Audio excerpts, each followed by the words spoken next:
Programa Fora da Curva, jornalismo, crítica e diversidade.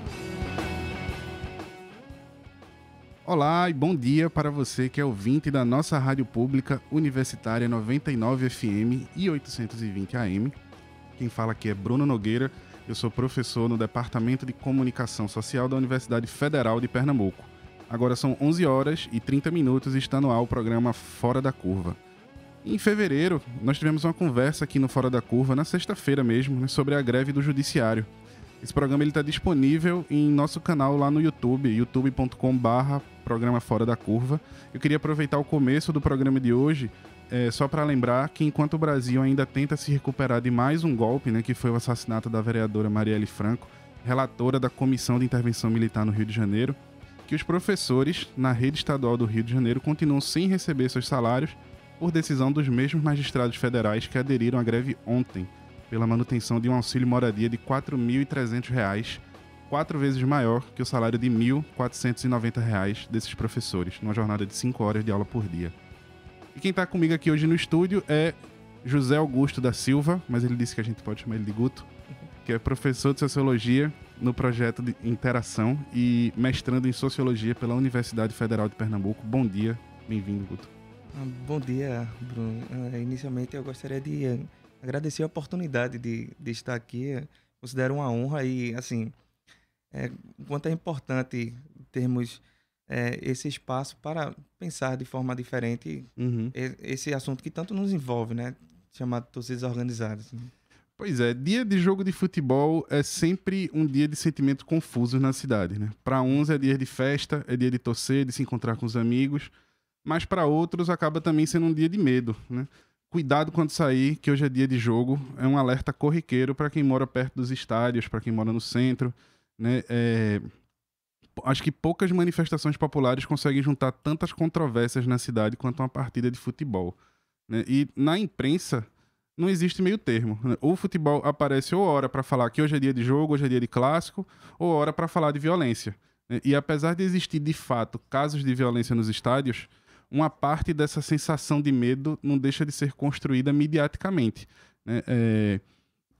A gente não necessariamente vê a violência, mas a gente sabe que ela acontece através dos jornais, né? Então, de uma série de coisas que acontecem, a gente sempre só vai ter condições de reagir coletivamente ao que é de fato apresentado para a sociedade. E quando essas histórias de violência surgem, elas são sempre imediatamente associadas às torcidas organizadas, né, que se torna um personagem central nesse tipo de crônica esportiva. E é por isso que hoje o Fora da Curva pergunta: existe um outro lado nas torcidas organizadas? Bom dia. Né? Enquanto eu pesquisava sobre o tema, né, eu fiquei pensando que a torcida organizada ela também é um negócio, né? Ela vende camisetas, ela organiza eventos, nem sempre se resume aos próprios sócios. Então, até onde de fato é possível associar os casos de violência nos estados aos membros de uma torcida organizada? Existe um controle disso ou é só algo que é simplesmente atribuído a quem estava com a camisa, por exemplo? Isso é uma pergunta extremamente interessante, Bruno. Só para início de conversa, em 2012, salvo engano, uma das principais referências, se não a principal referência de futebol, sobre estudos de futebol e torcidas organizadas no país, o sociólogo carioca chamado Maurício Murad, ele lançou um livro chamado Para Entender a Violência no Futebol. É um livro que ele retrata todas essas questões, essas problemáticas envolvidas com torcidas organizadas e com a violência no futebol. E o que é interessante é que um dos capítulos dele, ele vai dizer que dos anos de 2009 e 2010, a Universidade Estadual do Rio de Janeiro, em parceria com a Universo, o mestrado na Universo, em parceria, fizeram uma pesquisa de levantamento de dados e observações sobre torcidas organizadas e torcedores organizados em campo e fora dele. E foi constatado um número incrível, que dentre toda essa pesquisa, e essa pesquisa ganha contornos nacionais, eles observaram que todos os torcedores organizados que participavam, ou que se diziam torcedores organizados, participavam de casos de violência, eram cerca de 5 a 7% de torcedores organizados. Ou seja, perceba que esse número é muito interessante para pensarmos a violência no futebol. E o quanto ela é extrapolada. Só para trabalhar didaticamente com relação a filtros, você vai perceber, vamos colocar assim, a população brasileira, e dela vamos colocar um primeiro filtro, aqueles que gostam de futebol. Depois vamos colocar um segundo filtro e vamos pensar aqueles que gostam e torcem para um time de futebol, não é? Depois você coloca aqueles que torcem para apenas um time. Desses, os que acompanham futebol, ou seja, indo a campo ver o time. Desses, os torcedores organizados. E desses, apenas 5 a 7% promovem casos de violência. Ou seja, se você for parar para pensar, talvez a percepção social seja o oposto disso. Verdade. Que cerca de 93 a 95% dos torcedores organizados são bandidos, são marginais, são escórias da sociedade, quando na verdade não é isso. E digo mais, além disso, o Maurício Murad, em sua pesquisa, dando continuidade a isso, ele percebeu que esses 5 a 7%, especificamente no caso carioca, realmente aqui no caso Pernambuco a gente precisaria estudar, mas segundo ele é algo que se repete, é que esses 5 a 7% das pessoas que participam da criminalidade dentro das torcidas organizadas, ele lança um conceito que é de infiltrados. Na verdade, são pessoas que participam de rituais de criminalidade nas suas comunidades, em seus grupos, crimes como porte ilegal de armas, tráfico de drogas, furto, roubos, etc. Essas pessoas participam desses rituais de criminalidades e essas pessoas entram nas torcidas organizadas porque elas percebem ali um ambiente de certa... Como é um ambiente de multidão, é mais fácil ele praticar atos e saírem escondidos, ilesos daquilo por causa daquele tumulto. Também pela percepção social de que vão atribuir aquilo a uma generalidade, ao torcedor organizado. Entende? Então, o que é que ele faz? Ele, segundo Maurício Murad, eles penetram nisso, são pessoas que estão ligadas a outras coisas e eles adentram nisso, sabendo de tudo isso, de todas essas questões que envolvem as percepções sociais e acabam, assim, praticando esses crimes que eles praticam já no seu cotidiano, mas que desta feita eles assim, saem de certa forma ileso porque eles estão acobertados diante de uma certa multidão, se a gente puder falar assim, não é? Entendi. Ô Guto, em toda a cidade, a maioria das torcidas organizadas, elas têm uma ligação bem forte com a periferia. Né? A gente pode entender que nesse processo, numa consequência disso, né, que é esse processo de proibição e restrição das torcidas nos estádios, também tem um outro processo aí de higienização social nesses espaços? Eu considero que sim, Bruno. Até porque veja o quanto é interessante. Só para te responder isso, algum tempo desse atrás, acho que no mês passado, o Thiago Leifert, o apresentador do Big Brother, né, o jornalista da Rede Globo, ele lança um texto dizendo que futebol e política são duas coisas que não se misturam. Não tem nada a ver, né? Pobre Thiago Leifert pensando uma coisa dessa. Porque quando a gente analisa e percebe socialmente o futebol, a gente percebe que, inclusive, a violência, ela se manifesta nele, ela tem origens profundas e muito mais amplas. Só para se ter uma noção, o Eduardo Araripe de Souza, antropólogo, doutor em antropologia, ele lança um certo conceito que é muito interessante e pertinente. Ele chama de bode expiatório. O que é o bode expiatório para ele? é o papel que geralmente é atribuído ao cidadão pobre, ao morador das periferias e das áreas ocupadas irregularmente no espaço urbano. O bode expiatório é correntemente enfatizado pelos veículos de comunicação e até pelo discurso oficial do Estado, que, tentando encontrar soluções convincentes diante da opinião pública, destaca sempre a participação de desocupados entre aspas, né, e menos instruídos, nos crimes cometidos na sociedade, enfatizando a necessidade de políticas públicas e maiores investimentos para a ação policial. Eu penso que esses bodes expiatórios, eu penso que os torcedores organizados são muitas vezes bodes expiatórios disso. Só para você ter uma noção, eu fui para um clássico, e aí eu quero relacionar essa minha fala com a questão da mídia. Na minha pesquisa, eu fui para 2 clássicos. O primeiro clássico foi Santa Sport na semifinal do Campeonato do Nordeste ano passado. Só para dar um exemplo bem prático. E nesse jogo, Santa Cruz ganhou. O atacante do Santa Cruz, chamado Pitbull, ele fez um gol e foi comemorar junto com o escudo do Sport. Que é algo que já é interessante, porque o próprio Maurício Murad e outros pesquisadores, eles vão alertar sobre alguns perigos de algumas ações de jogadores, por exemplo, em campo, e como o campo é termômetro, e ações desrespeitosas como esse podem gerar uma certa efervescência, um certo sentimento de cólera, um certo sentimento de vingança e tudo mais. Ele fez isso. Após isso, a mídia, ela passou desse jogo até o próximo jogo, que seria o jogo da volta no Arruda, falando desse caso, o tempo todinho falando desse caso. Falando ainda além, né? Fora isso, a mídia ainda o esporte, e veja como é problemático, aí já tem uma outra instituição que já participa de um problema. É que o esporte, ele vai conceder uma entrevista coletiva, e quem ele concede para a entrevista coletiva? Um jogador chamado Richelli, que saiu do esporte há pouco.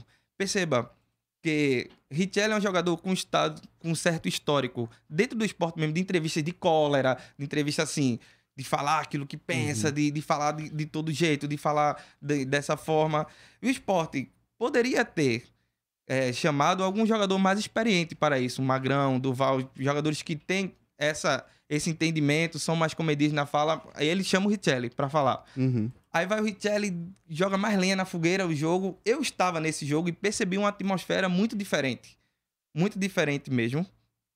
E eu percebi no decorrer da partida que as coisas iam se desenrolando e tinha essa atmosfera até que o Sport faz o segundo gol com o André. Antes disso, é necessário falar que essa mídia pegou essa fala do Richelli, fez um corte e jogou o tempo todo as falas mais coléricas do Richelli. O tempo todo. Jogou. No meio daquilo, surge o segundo gol do Sport e a torcida, e veja o quanto isso é problemático.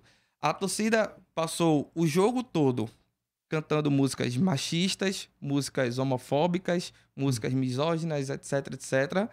Essa música, depois do segundo gol do Sport, o gol que garantia a classificação do time rubro-negro, essa torcida começa a cantar um Inferno Aê.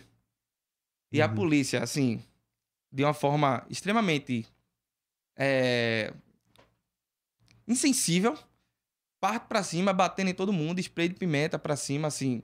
Eu participei do contexto ali, senti uma sensação de uma insuficiência respiratória, um tumulto generalizado, pessoas com criança correndo, mas... Depois disso, o que é que a mídia faz? Ela faz o que o Pierre Bourdieu chama da mostra do vazio. Ela pegou a violência e, mais uma vez, ela joga para dizer assim, olha a violência no estádio, olha o quanto o torcedor organizado olha... Ela não se percebe como também agente disso tudo. Ela não se percebe que ela passou a semana toda incitando a violência, ela passou a semana toda jogando lenha na fogueira dentro da maior rivalidade de Pernambuco, dentro de um jogo tão importante, ela tá o tempo todinho fazendo isso. Aí, no final das contas, o torcedor organizado, ele é o bode expiatório disso tudo. É o torcedor organizado que... Por quê? Porque esse momento que nós estamos aqui tentando pensar um outro lado das torcidas organizadas, esse momento é raro dentro da mídia. Por quê? O torcedor organizado não tem a possibilidade de réplica.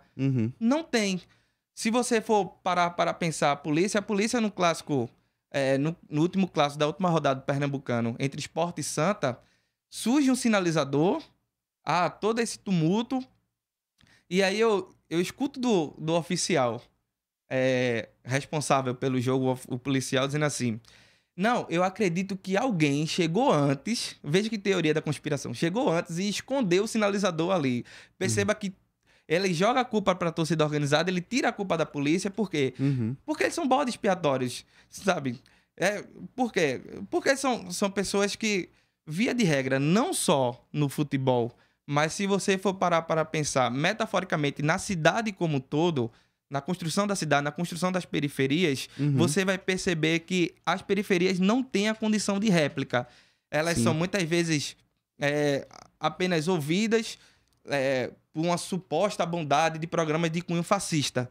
São programas que dizem assim que bandido bom é bandido morto, e usa a periferia e vende a periferia como um produto mesmo. Você percebe isso em programas que acho engraçado, acontece na hora do almoço. Eu não sei como as pessoas costumam almoçar e ver tamanha violência como aquilo, mas acontece o tempo todinho essas situações, e no final das contas a periferia é apenas usada e excluída. Aquilo ali não tem condições de réplica, são bodes expiatórios, né? Sim.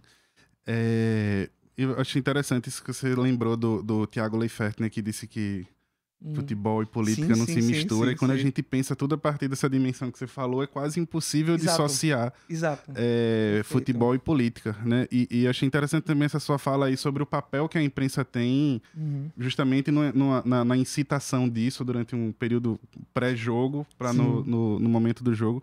É basicamente a mesma coisa que acontece em outras instâncias políticas, né, do país.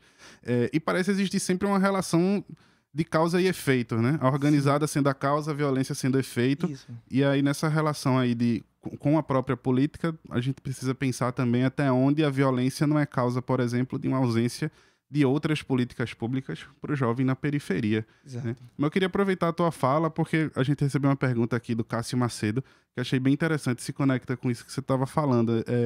Ele fala assim: poderia perguntar ao Guto sobre a proximidade das organizadas com as facções de bairros e seus conflitos bairrísticos dentro das organizadas? Isso é uma pergunta muito interessante. Vale a pena falar aqui um contexto histórico recente que acontece, que passou o Pernambuco. Até a década de 90 e até o início dos anos 2000, era muito comum nas periferias de Recife os famosos bailes funks. O Theo, o Rodó, os Areais. Aconteciam. Qual era a grande característica dos bailes funk? São pessoas, a grande maioria, homens héteros, que percebiam ali uma oportunidade de visibilidade social. Por quê? Lembrando a você que nós estamos lidando ali no período FHC, em que as pessoas eram excluídas da sua condição de ensino, ou seja, elas eram excluídas da possibilidade de se estudar e de ingressar no ensino superior. Também eram excluídas do emprego. Eram pessoas que não tinham acesso à educação e não tinham acesso ao emprego. O reflexo disso, as atividades e as formas que elas encontravam para a visibilidade social, diante de tanta invisibilidade, eram justamente esses grupos de bairros. Eram essas comunidades que eram construídas e impulsionavam essas pessoas a ter uma atividade que fazia um sentido para elas diante de um mundo que não tem sentido. Então, elas tinham... É necessário falar que no final dos anos 90 e no início dos anos 2000, aconteceu algumas ações junto ao Ministério Público de fechamento desses bailes. Hoje você não encontra mais. Aos poucos esses bailes foram acabando. E o que é que acontece? Essas pessoas passaram a não ter mais essas atividades. Então, o que houve? É que essas pessoas ouviram um som muito parecido que era produzido nas arquibancadas. Perceba que, antigamente, se tinha o que alguns pesquisadores chamam de torcidas carnavalizadas. Você vá para o estádio do Arruda, antigamente, a Ilha, os aflitos, você vê a presença de bonecos gigantes como Bozão, você vê freviocas e etc. E aos poucos, uma nova forma rítmica foi adentrando os estádios. Essa forma, ela se tem uma relação muito grande com os ritmos cariocas, era um funk justamente com samba, as músicas até hoje das torcidas organizadas têm esse certo mix. Fora isso, nós estamos vivendo ainda a questão muito forte para essa geração do movimento Mangue Beat, da questão das alfaias, dos toques, dos caixas, dos surdos. E essas pessoas encontraram na musicalidade que era aos poucos produzida nos estádios uma oportunidade de seguir com essas práticas ritualísticas que elas faziam lá nos bailes funks. Então, o que houve o que eu acredito é que existe sim uma relação extremamente gigantesca entre questões periféricas e a questão da torcida organizada, que é justamente isso que as questões das comunidades de bairros até hoje. Se você for analisar e for, por exemplo, na Rua Bolívar, que é a rua onde encontra-se a sede da Inferno Coral, que é uma rua que é caminho para o Arruda. Se você chegar 1 hora antes do jogo, ou talvez 1h30, você vai perceber chegando a Inferno Camaragibe, porque como nos estádios há uma repressão muito grande por parte da polícia, mas fora deles, assim, não tem como a polícia controlar porque eles vêm de diferentes rotas, assim. Então eles se sentem mais livres de cantar músicas de identidade própria. Cantar música, Inferno Camaragibe, Inferno outro local, ou Zona Norte, que vem da Zona Norte, vem da Zona Sul, vem de diferentes locais. E você vai ver que essas pessoas vêm de diferentes locais e elas vêm de comunidades periféricas. Ou seja, parece que se antigamente elas cantavam siglas como DMC, Demônio do Morro da Conceição, a DM, Demônio da Mangabeira, a JP, Aldo Zé do Pinho, elas passam a cantar assim, Inferno Camaragibe, Inferno tanto. Ou seja, existe uma ligação, sim. Justamente a questão dele. E a gente, pensando nessas coisas, já eu volto um pouco nessa tua fala aí também, eu só queria aproveitar que a gente falou um pouco antes também dessa coisa de alternativas, de coisas que, sim, enfim, pensando esse outro lado das torcidas organizadas, a gente tem uma declaração aqui da Roberta Gomes, que ela é integrante da torcida jovem do esporte, que fala um pouco sobre outras atividades que uma organizada realiza. Vamos ouvir. É o seguinte, a torcida jovem, a gente tem sempre projetos de campanhas, Dia das Crianças, Semana Santa, né, para a gente fazer doações em lares. Normalmente, cada bairro se dispõe a fazer a coleta dos materiais para a gente fazer as ações sociais e levamos para a sede para fazermos a distribuição. Na maioria das vezes a gente sempre escolhe uma instituição previamente, né, entramos num acordo para fazer esse tipo de procedimento. E alguns bairros, algumas sedes de bairros fazem o sopão para levar para o pessoal morador de rua, leva sopão, leva roupa, coberta, para quem está precisando lá na rua, né? A gente faz esse tipo de projeto. Na sede temos a Associação dos Sócios com carteira, tá? Todo mundo é identificado. Temos uma cobrança de taxa de mensalidade, anual ou mensal, depende do plano. Você pode chegar na sede e distinguir qual o plano que você quer trabalhar com a gente. Queria aproveitar aqui também para ler um comentário do nosso ouvinte Iago Mendes, né, que disse: o futebol está intimamente associado à política. Podemos ver eventos de time que lutaram contra a ditadura no Brasil, como, por exemplo, o Corinthians e sua democracia, e podemos perceber atualmente um grande número de torcedores tem se organizado em agremiações antifascistas, como é o caso do Grêmio Antifascista. Né? Agora, Guto, a gente começou a falar aí de uma perspectiva bem interessante, de como pensar a torcida, também uma forma de pensar o bairro, e também uma forma de pensar a identidade, né? E hoje é proibido a entrada de bandeira, entrada de camisa, entrada de endereço, você falou aí da coisa dos cânticos também. Você acha que está em jogo uma questão maior que pode afetar essas relações de pertencimento, que pode ter um impacto no futebol mais para frente? Totalmente. Essa pergunta é muito interessante. E talvez eu não consiga terminá-la, essa fala, tentar respondê-la sem me emocionar um pouco disso. Porque eu vim de periferia, eu sou da periferia, eu participei da Geral. Ainda, até hoje eu vou para Gerais, para isso. Fui criado num ambiente de escutar o samba, o brega, o rap e demais situações, demais ritmos e... Enfim, veja, quando nós lidamos e olhamos para a nossa sociedade, nós percebemos que quando eu comecei o curso, eu me lembro de um professor que eu tive, professor lá da casa do PPGS, chamado Arthur Peruzzi, que ele dizia assim, que nós vivemos num totalitarismo doce, isso, de uma sociedade com muitos cunhos totalitários e muitas vezes ela é escondida de algumas bandeiras, por exemplo, da democracia, né? De um certo ideal de democracia. Mas você percebe que nós vivemos, de uma certa forma, de um totalitarismo doce. É de alguém que vai protestar e tá passando policial e alguém levanta a bandeira e, sem querer, não bate no policial, bate apenas no seu chapéu. O chapéu dele cai e é o suficiente para ser bala de borracha, cacetete, é o suficiente para spray de pimenta acontecer. Aí eu me questiono, é motivo para tudo isso, sabe?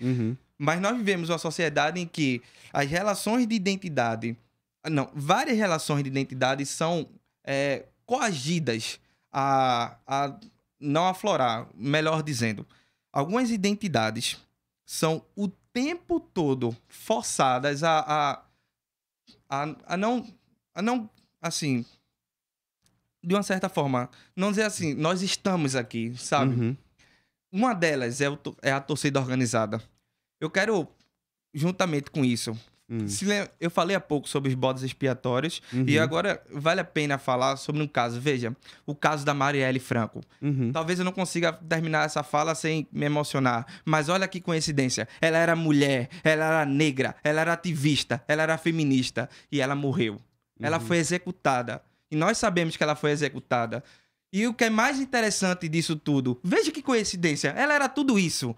Ela era tudo isso. E nós sabemos que a sua execução é um crime. Nós estamos falando de um crime extremamente relacionado à sua identidade. Enquanto mulher, enquanto negra, enquanto uma pessoa que estava ali com uma outra identidade. Porque a identidade que se percebe é a identidade de um homem hétero, branco. E quando essas coisas de classe média, e quando essas coisas, quando existem identidades que fogem desse padrão ou que criticam estereótipos sociais, essas identidades são coagidas a ponto de pessoas serem executadas ou pessoas serem o tempo todo demonizadas, simplesmente por pertencerem a outras identidades. O caso Marielle é um caso extremamente importante, porque ele é uma metáfora social que pode ser relacionado ao clube de futebol, pode ser relacionado às periferias, pode ser relacionado com a vereadora lá na política, com alguém que estava o tempo todo criticando várias ações no governo carioca. Até um segundo para processar tudo.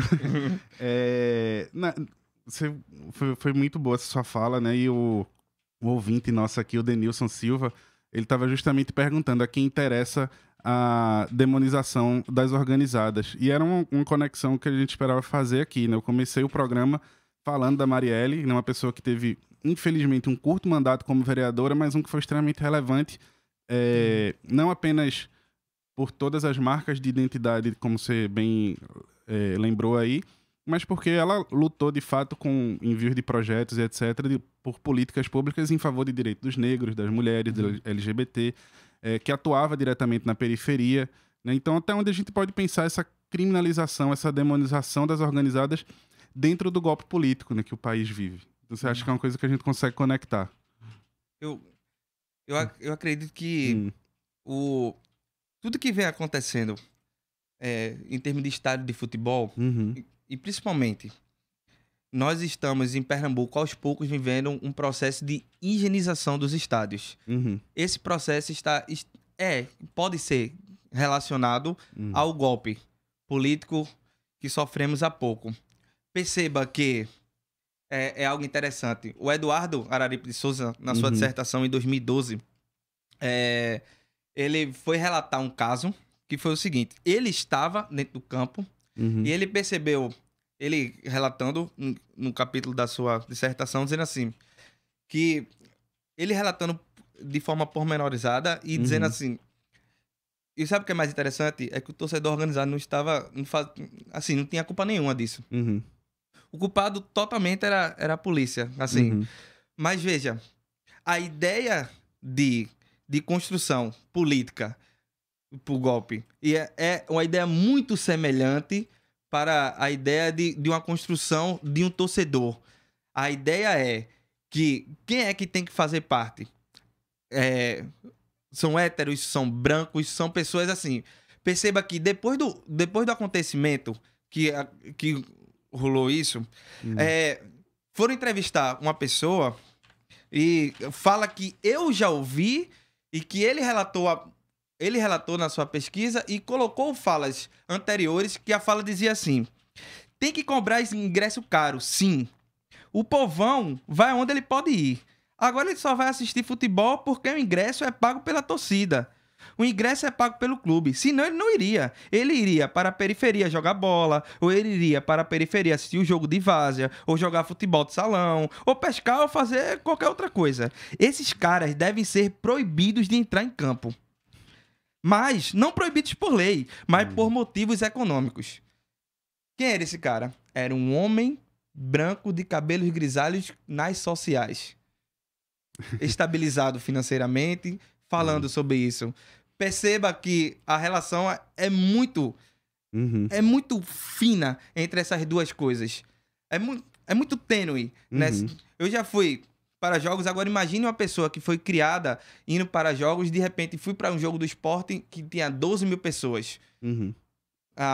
5 mil de um lado, era um time que não tinha torcida, o time adversário, né, não apresentava torcida, mas 5 mil nas arquibancadas, 5 mil nas sociais, 2 mil pessoas nas gerais. Isso era uma coisa que eu cresci vendo o oposto disso. As gerais era o local, mas veja, o plano do esporte para sócio, esporte de verdade, ou seja, o torcedor de verdade é o torcedor que se associa.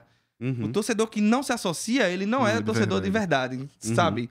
Mas o torcedor que não se associa é aquela pessoa que não tem condições de dar R$50 mensais para acompanhar o clube. Não tem condições. Veja que como essas duas coisas estão ligadas o tempo todo.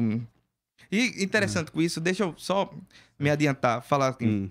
É que o Maurício Murad, sobre essa coisa da higienização, o Maurício Murad, na sua entrevista, ele concedeu uma entrevista à Carta Capital em julho do ano passado. Quem entrevistou foi o Matheus Silva Alves, que é um jornalista esportivo com mais de 20 anos de carreira, né, nessa área de serviços prestados. E ele fez uma entrevista muito interessante ao Maurício Murad no ano passado.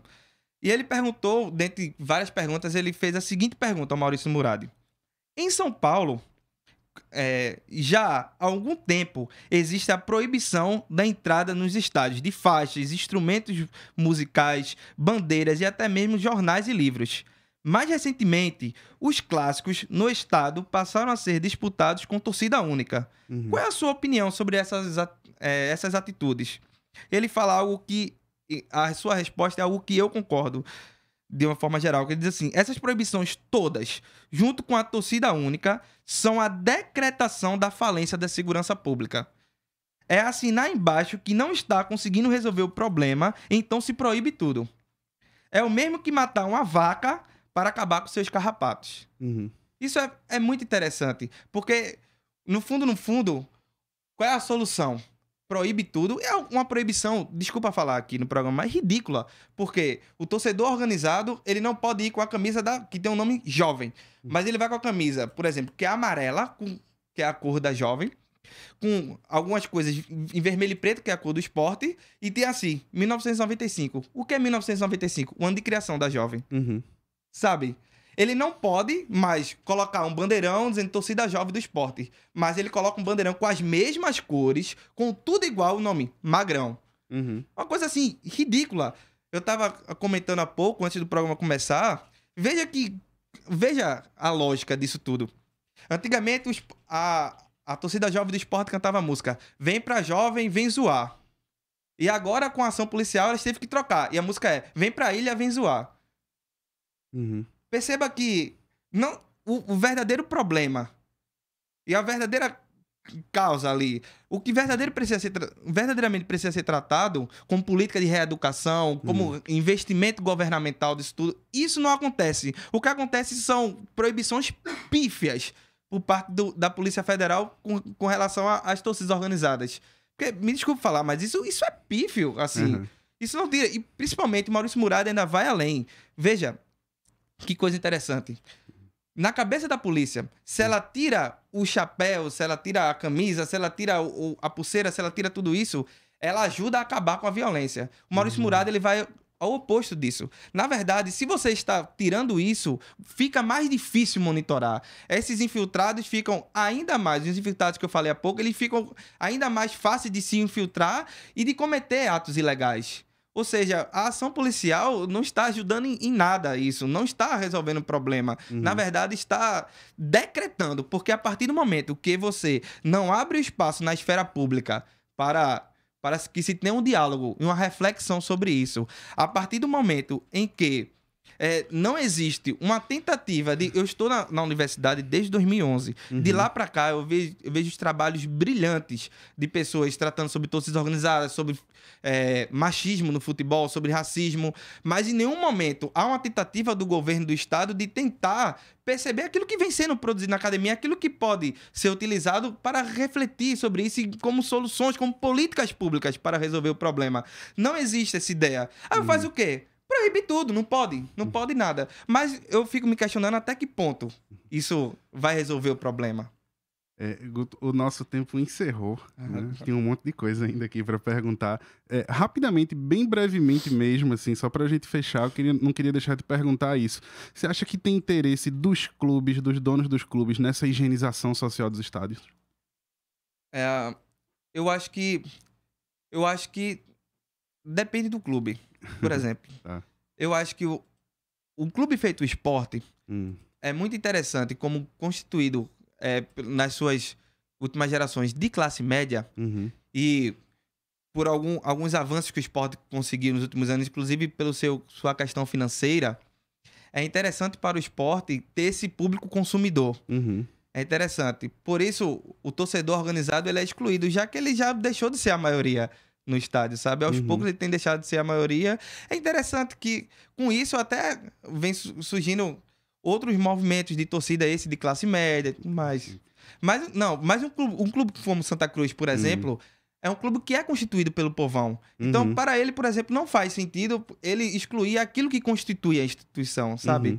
Não faz. Entendi. Bom, realmente nosso tempo já acabou, né? Eu queria lembrar também para os nossos ouvintes que para esse programa de hoje a gente convidou as torcidas organizadas, mas elas infelizmente não se interessaram em vir aqui participar dessa conversa, né? Eu quero agradecer bastante a presença e a participação de Guto de hoje. Muito obrigado. Né? Queria lembrar você, ouvinte, que o nosso programa ele tem reprise às 9 horas da noite, aqui na Rádio Universitária, e o Fora da Curva volta na segunda-feira, ao vivo, com a apresentação de Adriana Santana, com um panorama do que está sendo debatido no Fórum Social Mundial, que está acontecendo lá na Bahia. Eu volto na sexta-feira para a gente conversar sobre gordofobia.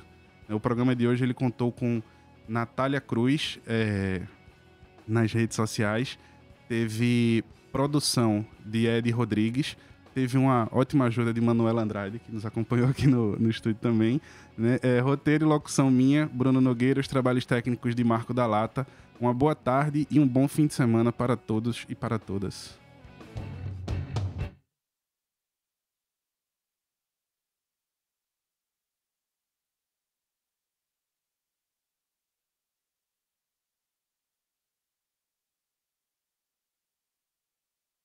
Do Núcleo de Design e Comunicação do Centro Acadêmico do Agreste e do Núcleo de Rádio e TV Universitária. Parceria com o Marco Zero Conteúdo, Centro de Cultura Luiz Freire, Centro das Mulheres do Cabo, Centro Sabiá e Terral Coletivo de Comunicação. Esse programa fica disponível nas nossas redes sociais, na nossa página do Facebook, no canal do YouTube e no Mixcloud. A música tema do nosso programa foi composta pela banda Diablo Motor. Programa Fora da Curva. A gente fala o que a maioria cala.